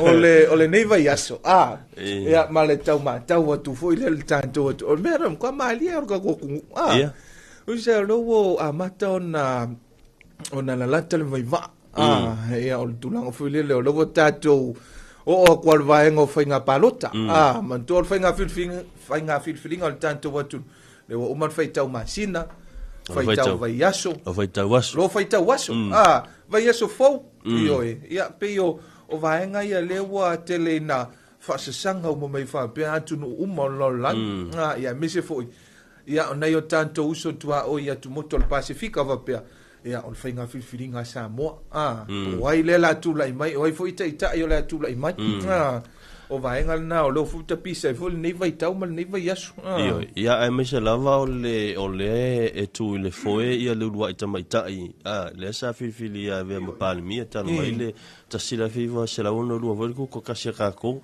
ia pela o le tu langa le man tu lua fe lua tas ma ku fa sa sanga mai ia ia tunu se la langi ina ua tu matila ia le tamaita ile le udwa tamaita ile pa mi o Samoa le voi la uto titilo mal temine pe ole ala se tu langa le ola ia pe ole ai se swinga pe fa tu mawina pe ia le tamaita i o ato vele foi o Samoa i le tatou whainga malo. Ia wale, whika iai tuenu wa pe o le pai ingalo na se furu walu ni el Parliament o Samoa, karunga kuko kasi lela iai.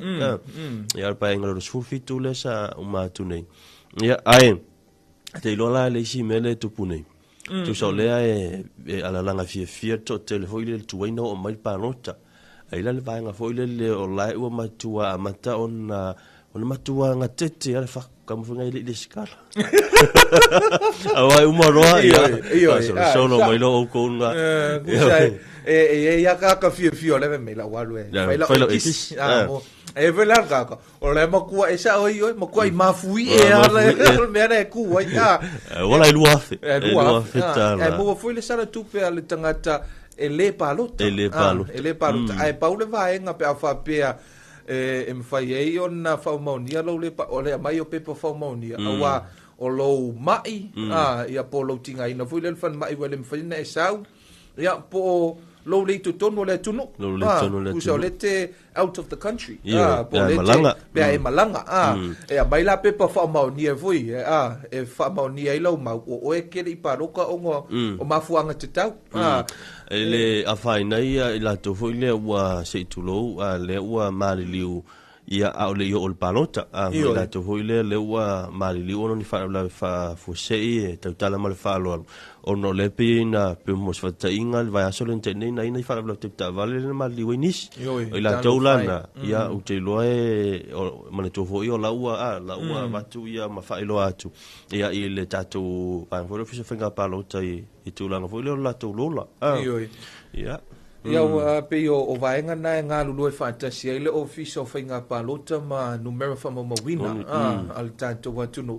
Ia I la tō wa mali liu. Ma I la tō fo ia leo ausia ia tausanga mwhai ona pālota lofu tasi tausanga. Ia wal mea moni ala le ia. Usa o laka pāloko mō mua lea. Ia le moli mau fo I lea ikaia. O lea lau ka alu kong I le booth foi le foi o ngau ka kirorola ia I loka I kumalo makangaka ia o le tamomboy e fai era fifringa pe o ia no wingo fo ringa ia le pepa paloka o kokong ia wa pa wa mere ka ke fa longo I voi e me nga o ia ma le pusa ma le potu le fai lo paloka ele mo fainga kilo ma ia foi tu la fono wa le foi wo fa longo ele mo faina ia lu ma la telefoni tono la ole potu le fai ia o vaenga foi ia o sa o le vavel teknologia e kuai ka ko le media o le sikangaka ia tau tala foi mal falo o vaenga foi e lo pu e mele aka me mai pa lo kanga kanga ngo pa lo kai ia o vaenga uma le ua tilo e foi le tatum komisi ia fa malo to e foi le fionga ia to le fo le to le fo to e Lolo John Stanley ia male la to foi ngar le foi ngofi ia wal me monia o maunga fai le paloka fai kau paloka ko fa kasi ia le fai o paloka a mai lola ia male unga paloka e uma foi la ia fai lola e manga venga bulu foi de o ai ngade paloka o ai ngade ska a te no le vanga le o mai tau foi ne vai taimi tuin so le o le me foi le o makua I o no sa tia foi kai kan me o le langu wa o le tengo a ele ke me avolo ka lang mumu a fe mai pa pe ia sui le si vai ngo fa o e ke paro ka yo o ele ke o fumeli si ya solo ta ufula no mona mai o e ke he cha pipi o fumeli si solo ka fu ma ka a le me ai ta no manino o ile le ila to la tu no ia ia le tanga ta fu ile le ala na ofu le lanu ona lango ai fu le tanga ta na ofu ia lanu nei ele fa peo se lango posa ai olona ia ofu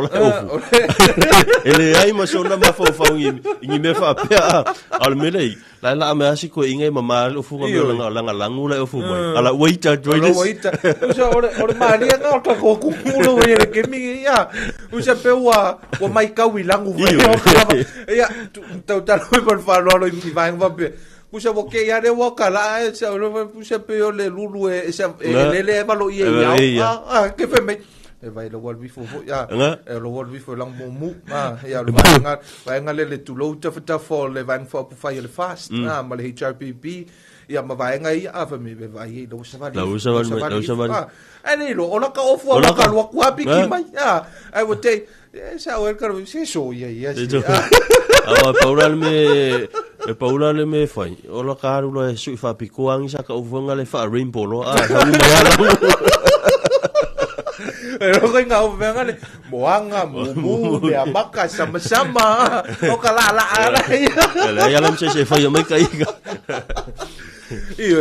ia nga o vaenga na ia o le si foi a vaenga e tele na tuli lo foi ia ma o le nga lulu e fantasy foi mal tanto komisi ia o le tanto foi pitola tanto foi nga luenga o le vaenga le fa sala ma tu stana o fe le tu le te ripotia me te me le finga banota o palauli I mo tele sala fai palauli kolu nga ka mai o ia la tau sifu ia pauli kolu nga ile kasi lua kolu la kuala ia ka mai o ala tau sifu ia le ala e fa mo malanga ko ile vai so fo ia le ala malanga to mo tele sala fai ia ai wa o ke palo kangi ia wa ka ko le fai tatu ia nga vai la vole le palo tamo mo absoluto ia o la ki do fo nga me o ma ko e se ai le crowd o le palo tele e se vo ia le crowd o le palo tamo ia o vai ngo voina wa e se vo ia fai tongo na me ia fai tau e se vo le palo ka mo tu fantasy lola ia ma palo ta tele abawa o le palo te mo fu nei o palo ta mo le sai ile lua felua tas ale ngol matu tu malo le yes palota tu sala utile I ona ta sili suinal le peol mele wo ye le to fa le tinu ile yang va ila matu ile ya lo foi le ko ngo se puf o te lo ai le la tu sala le tau sanga la nei la wo ye matu sui ia la am fai rang o sa o lai ko fa la palo ia o vaenga na le se me fei e fo ia la ka ko kilo I vaenga fa pena ia a fu ila I lungo tatu talofo ia ma vaenga fo le na lipotie vaenga tatu talofo ia o lewa ia fo ile sui motino pe a fu ia I ni talalata mai fo ia e montua ia ungo o vaenga fa nga solo fo ia proceso o fainga paluntam tulang fa pena e montua ia o le fa filfilinga o le fa le fainga palota ia matulanga fa pena ia fa filfilinga tanto tu fa talofa tu ia tala tu maunga ia fa pe mai good morning to AB manuia le porklame ia uno fionga fa nongongo atu nei la le puyai manono tai mana ia le vai ngole ma futa mai fo ia le fio ina ile motu manono tai fa talofa tu fo ia misi so na lote talofa and good morning man wianga ngole ni vayaso ia alulofa mo ai ngai Samoa God bless ma futa mai nai Brisbane Australia Juliana Smith fa be mai good morning and Talofa Lava watching from Canada manuenga ngole ni sole malulu kana o ifo le ngai alu ia le skimi o taze fi na Juliana ina kana ia a mele tau ina ale mo fala ngo ku manono tai na puia sone ngu ore ia o vai atu I fala bilo a vai fa fo na vai son me ol kula ia fia alu ai kai oi a tonu ese te mitasia ia le ta o le ke o le te voi le lau sau noanga fa me le ia ale la ko ngofo mo ko mafofo o foi o kanga ki fi tel no nga te fani ale la ke I vanga le fa pia la me fa me mana ia tele le o le me le fa nga yona me fa ngota na ofi ala wa ete ia le wa mo lo loto I kulai ama vai vanga le well what we ngana la tala le no fa to no le ia awa o le tau sa ilia tu senga tai fale foi le kaunga le senga tai fale le la ma be la me ngale ko fa ko sia sia yo ai nga tai fale o O foi o manono tai. Ka ai de ofe. A foi mo luai. Ya. Okay. E wa o ia poleale ku ai nga kai o le ali tu ai o fa le kai foi le fa mai o kai makua sua e le ke mo le ya. E ke mo lo ka mo le. Mo le. Mo le ar pito yuta. Ia foi ngale le fa ta fa na wona po. O le veo ke o foi ya. O mo ko ma ma se min me e ala lai. Ai de fa me. E o ni so malo le tu no le ma futa mai le YouTube channel. Po lungo le tanto YouTube. Fa talofa tu ia Mateo fa mo lalo fa pe mai. So fo manuia ia I lua susunga le nei tai au matango fie. Mafuta mai au kilani. I New Zealand. Chris Charles, ia lo fa pe mai. Good morning. Manuia tiu te mau nanga le nei yaso. Ia pe yo le tulanga na male matango fio le tanto por kalamele nei. Fai foi ona mai fa talofa, ia me se foi o lofa anga le tanto wantunu. Ia lo ta api tu e fio lo langi, ia me se foi ona ia tanto wainga. Ia o lo o fa talofa mai ai. Ia e le ngatana fai o lo sunga nai fa manatu lo so foi le so. Ia fa manuia tu lo wa so fua ai.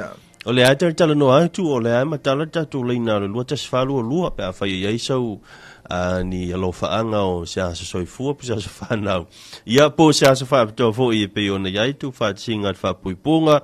Ia oni sa fio finga fo io se o maliu e pele ile ainga ia le mau tatu vanoa ia ai fa mangu ia ko so fo mo ko le ua fa manatu ina ile so ia ni sta usanga fa popo ile so fo mo le ola o longa ko ia o kuso ia on masina nei le tala tamasina tatu tala no ile te wila ia ta penanga te wila ile nga ia tu ile amatango setem ia amen to hoila talo ia no tatu wa le kaku fainga palo ta ia ole ua wa to tolo po ai le tato te wila mai sa tato sa ilinga te sala ia o lo no wingo na tolo po ia ole tolo po atu mo le isi tau sanga ai tulanga fo ia ole tulanga yo tato tau sala ola la vai nga lue le tato komiti ia e fa ta pena ina ia mai sa vol vai ngo tu wisim tanga mai mo mai e ta pena ina ia le vai nga le tato sa ilinga tau sala mo la le sa mo o eta o le vai ngale o se fa manatu fo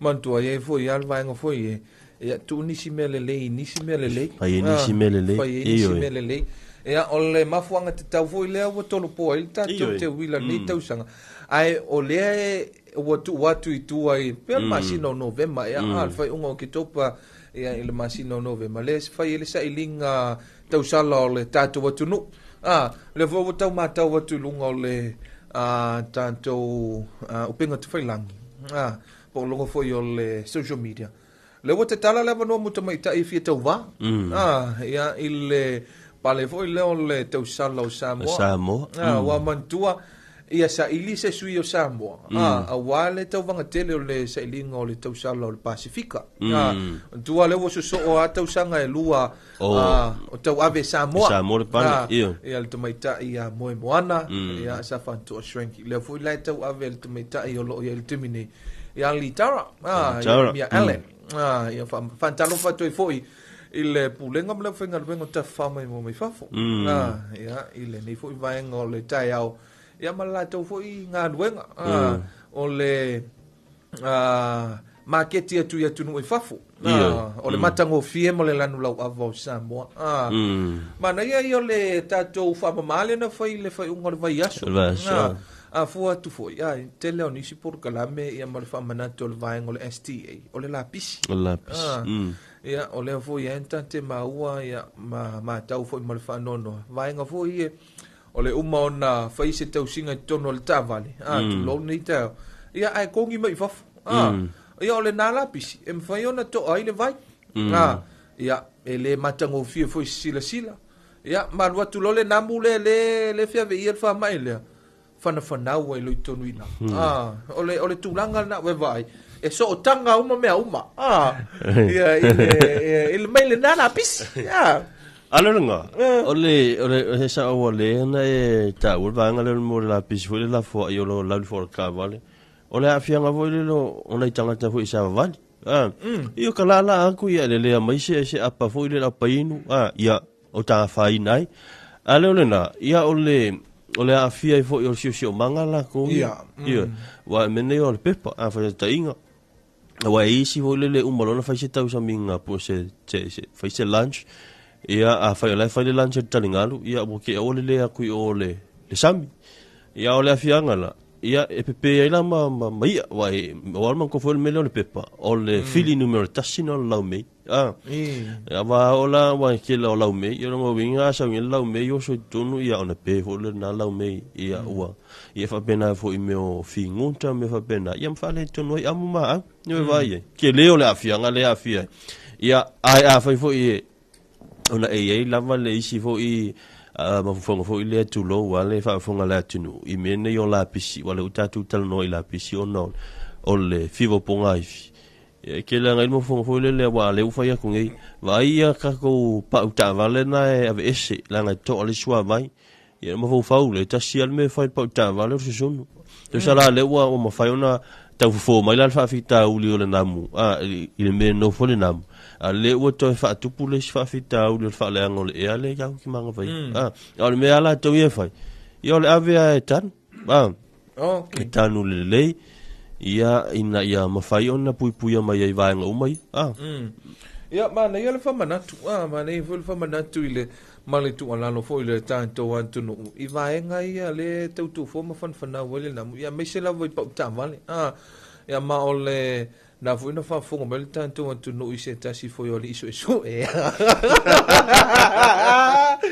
e vai tara te tara no ngata i fale no fa tara no ngata i fale ale no ai lungo la ele lango fa ya tu ngata e fale lango so ta inga na mo tanga fa va mal ngata e fale e ga ke lo le wai ele ngata no mo lu su ele ya ale fo te mo lu mata i tu po sang le mu la to e ala te mu te mo lu tu ai ola e puro mai le la me ile pe pa ile no lo tu le o ese e tu te tala no ai lunga ngata e fale tu foi awa te pena o mal meren tu pule se le pusi le fam kana fo oi la nga o ke dei ai la awa no foi tu ile mataina le to ina na fia fail me le fango te no pusi ya ona ave fail me ai ia au wailo la tanga tonu o ko ingon ma ko le ia o langa fango ka le makaka o ko makaka ia umala mena ia wa matalola nga solo no foi le e fa tonu ni la to ia la to pusi ia sa role ko ingalesi aso ia sa ko ingalesi aso vaku di ma pusi ia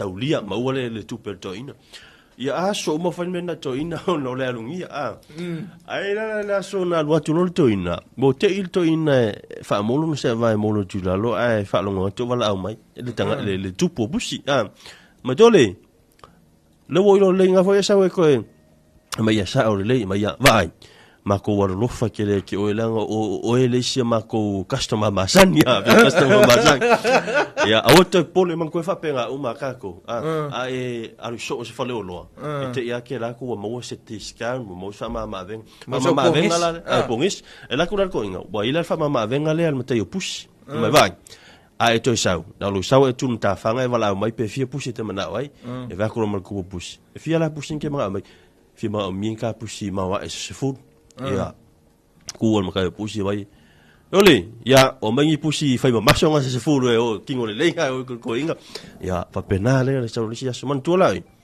ele o mo ko sau ke le sa pala yo push le sau ai man to foi lai ele fa nga i fo i mo le lau fai ma to le fa nga lau fai e fa fi ai ma fa ai ma fa ta o me lau tu le ai ke le sa pala yo push al me wo ku wo ma lau fai yo ko nga fa yo ko inga sa ro ko inga le aso le wo ku avala au ya mangi ka pusinga fa mo le lau fio al mataio o pusi mangi ka pusi se lua lima ya wala au lo ai ko inga ia ko pusi lua lima yang pusi au lenga yuka ai ko vala au mar ko oi mole lau fio al mataio pusi fa ya ku ya pusinga lua lima sa le pusi ma uma sanga lau fa o malau fa ko nga fa ko O ye lo kusa lo so maria vanga le a foi lo malonga ia voi ia fia pula se au ka kampong ka sukusa lo ko ngame se au ka lo tulon fa se au ka kampong ya malo voi le sunga ile matai on ngatai fale o ape foi ya wale no fa fonga tanto tu no lo sunga le tau fai bel tanto tu malo le le mate o sa mi male usa la pe o la wo ya finau o le fea lo fani o mai fea lo fani o fi ngota ma ya ai pe ya le wala ka kaimia sunga tupai ya au te lo le ua tulata tu fo tatu time fa tu nga ina mesioni sona tatu por klam franga sol pe tatu tala mai nu mai le tu fa malo ni sila fa tele ya ile sunga ya twin ya mo le vala ulia fo io o le sui fa oli le vante te ama le ya for tatu ma ftanga Talofa Samoa ne tai amo ni yaso yo ya ole na pe ona fa fonga lo tanto wa tu no mai mo mai ya pe fo ona ma talta no toi foi ya e mal sunga foi pole to fai a futia ile nei vai ngole taiao ya wa foi nisio motunga afa ya a oni suanga foi ole taiao ya wa pe ole mau wale ole tato por klami ya ole mo ole fifia mane ata ya ai fa malulu tu foi le fa fonga mai ole tato wa tunu se upu foi ya o se tala ole tau tamali ya malu ave fale o to finangalo ya upu foi ya ale tunu ya poto ale tautai ale atoi ono na ba ya te to loina pele ta to tunu I fa fianga musika sui fe filo yo ni vai ngol taiao tale iva ta to telefon ya mai le tio fa vo malo ni sila ya te longa to mai le tanto por klame le nei asu male nei taiao ya fa man mi tele le tua tiu te foi manga luenga le afia ngai malu ta to tunu ya le nei fo I vai ngol asu male nei asu ya fa man via le tua le fale ma le fa fo le tato tu mo se si felo inga ma le fa poponga le tato por clame Talofa Samoa ya ile aso anta ya o lon temi masani ya mo temi nei ya manu teleina tiu te ma faiva ya me se foi nga luenga le tato tu no